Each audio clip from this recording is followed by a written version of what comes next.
Derek, I suppose let's just start with your team news. How are things shaping up for tomorrow night?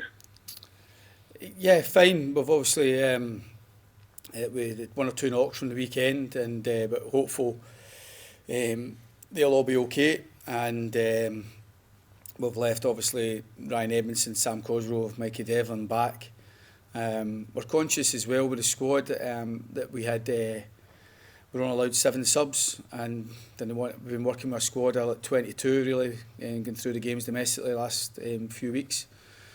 And it's a long way to come to be sitting in the stand for some of the lads, but obviously with the uncertainty still with the test results, we need to make sure we've got the bodies here in case we have to turn to them, you know. So we're in good spirits. We're looking forward to the game. Obviously we'll get the test results tomorrow morning, but it still doesn't impact on us training tonight, and we'll get trained tonight, get a handle the surface, get the journey out of our legs, and prepare as normal for the game. I mean, I take it in terms of the test results. You know, as things stand, you guys, I assume, have got a clean bill of health on that front, but you're just waiting the results of the tests since you arrived in Norway. Is that how it all works? Yeah, we had the UEFA testing on Monday at the training ground. So we had that, but obviously we have to then be retested again once we land in Norway. So once we landed here, we get tested within an hour or so, just straight into the hotel, and we get tested right away. So everybody who travelled from AFC get tested, and those results is the ones we're waiting on to allow us to play the game. But we've got permission to obviously train. It's just this serves to highlight the strange times that we're having to operate in, doesn't it? Yeah, but you know, we knew this was happening. We considered coming out last night, so that we would maybe get tested quicker, and then therefore less anxiety on the match day about testing. But you know, we left a bit earlier than we normally would this morning, so financially it's better to do it that way, and we still feel well within the time frames of being able to prepare as normal for the game. Just in terms of Viking, what kind of challenge are they going to pose you? A tough game. You know, I've seen them play extremely well in certain games. You know, obviously they've not maybe been as consistent as it would like this season, but their recent run of form's been I would say a bit more healthier for them. You know, they're obviously sitting 8th in the league at the minute, and they've got some good players. They certainly know how to score goals. They've got a good attacking threat, and you know, good level of experience throughout their team, as well as 2 or 3 younger lads who you know get potential. So you know, I think they play 4-3-3, quite expansive, and like I say, like the threats at the top end of the pitch are clear and obvious, and we need to be aware of that. They normally score goals. They're a team who back themselves, and they've got that capability. But hopefully, as I say, we can be good enough, performance good enough tomorrow to get the desired result. Yeah, obviously you've done your own homework on Viking, but I guess to add to that, Ronnie Hernandez, it's not that long ago since he was playing over there. I mean, has he provided you with any little nuggets of inside information that have helped as well? Initially, when the draw was made, I spoke to him about the surface, the stadium, the system, 1 or 2 of the players, but since we've managed to get a good handle on the team ourselves, you know, sometimes just having a conversation to Ronnie, reinforcing a lot of what we think really. So nothing that we weren't aware of really, but maybe just reinforcing the strengths and capabilities of this team. Just a final one from me. Obviously, it's a huge prize awaiting the winners, the glamour tie with Sporting Lisbon. I guess the message to your players is just forget about that and concentrate on getting the job done tomorrow night. Yeah, I think we've got to mention it though. It's no every year in your career that you get a chance to take on Sporting Lisbon. You know, I think it's a real prize for both teams to get themselves through, and I want to experience it as a manager. I want my players to play against a good side like them and that sort of environment. So absolutely it will be mentioned, but you know, clearly the job on hand is tomorrow night, and we've always dealt with these games pretty well. The focus from the team, you know, I think, and I think the fact that the team's playing well, we've got a good squad to choose from, you know, it will serve us in good stead for the game tomorrow, because it will be a tough game, a competitive game, but you know, that motivation is clear for both teams, you know, to get through and take on a club like Sporting Lisbon. So it will be mentioned, but you know, it's the focus will be on the game. Thank you. Derek, you've obviously spoken earlier on this season just about the difficulties you face, whether it be injuries or the other COVID stuff, but in terms of how the team's sitting now, 5 straight wins, you know, confidence high, you can't be sort of much better placed going into a fixture like this than you are right now. Yeah, I think you have to work hard to get on this type of run, and I think once you're on it, it's important that you try and remind the players exactly what it's took to get here, you know, and there's been loads of hard work, you know, strength in the squad. We're carrying a goal threat, we've been pretty miserly at the other end, and that has to continue, especially tomorrow night.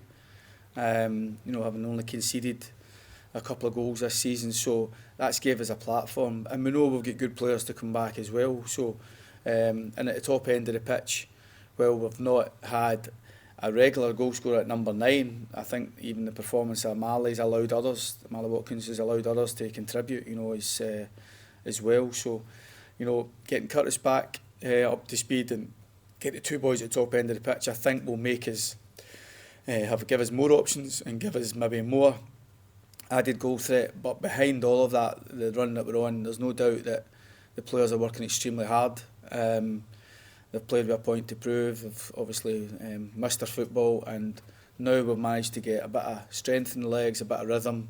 I think we're seeing the results that we're all looking for, and you know, we want to keep that going. You know, we don't want to be content with our lot. We want to just keep driving on and keep getting that winning feeling, and that's what tomorrow night gives us, that opportunity to try and do that again.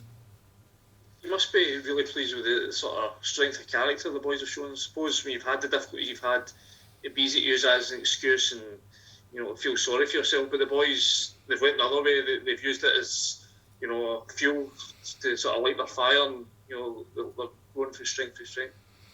Yeah, I think, like I said, you know, we waited a long time to get back to training. We waited a long time to even know there was going to be any sort of football. And then when it came round, it was everything that we didn't want. We lose our opening game. We have the fallout from all the bans and COVID stuff we had to contend with. But if it was important, we all stayed calm. But we had to just deal with what was in front of us, and that was just deal with the games. And by winning games and putting in strong performances, we're now getting asked. We've been on here 10 minutes, and everything's been about football and talking about my team, and that's what we wanted it to be. But everybody's had to work hard with that, and the players deserve a lot of credit for their focus to shut all that out and just concentrate on the job in hand. You've obviously been over the course of these qualifiers over the last 5-6 years. How crucial do you think that experience that you've built up over the last few years will be towards going into tomorrow night's game? Yeah, I think, well, there's a lot of players that have came with us along the way. There's some lads who have just been making their European debuts this season, and so. But I do think as a club and as a team, we're experienced enough and as a staff to deal with the game. But we also know that despite any experience, it comes down to performance, and we know how to prepare. We feel we've got a good handle on the opponent, and it's up to us to do the job on a night. And to do that, we're going to have to play well individually and make sure that we stop their better players having an effect on the game, but also go and ask the question of them. It's a one-off game. We don't need to think too much about it tactically in terms of a two-legged affair and try to be too clever on that front. It's cup football. We go and try and get the job done, and we're either in Europe after tomorrow, or we're out Europe, and we know where we want to be. Cheers, Derek. Cheers. All right. Dave, thanks for this stuff. Derek, it was just a quick one. Your goals against column's been very sparse. Their weakness does seem to be at the back. They've conceded quite a few. Is that something that gives you a wee bit of hope, particularly as this game's away from home? Yeah, I think there's a trade-off with teams who are quite expansive, and you know, I think you're right to mention they can concede goals, can leave themselves a bit open at times, but they can also score goals, and there's a trade-off. I think I think they've scored more goals than they've conceded in the last 10 games or so. So, so they are a team who open up to play. Whether it'll be that team in tomorrow, who knows? But they certainly have an attacking threat, and they do all they can to support that attacking threat. And their front players can be lively and dangerous, and will certainly need to be looked after. But we feel as if we've got an attacking threat ourselves at the minute, and it's important that we try and show that side of us tomorrow night. Just a quick one from me. You've mentioned potentially a couple of the younger players going out on loan still. Are any of those deals any closer, or any idea of who those players might be? Nothing definite yet. We're making a few phone calls. We want to try and get them to the right club as well. So again, a lot of the lower league clubs are just working their way back at the minute, and I think that their need for players will start to increase over the next couple of weeks. And but we're looking to try and get a couple of 2 or 3 or more of our younger boys out to get some game time. And it's it's a fine balancing act. Well, we're still in Europe, and well, at the minute we've got some clean bill of health, or certainly healthier than what it was in terms of injuries.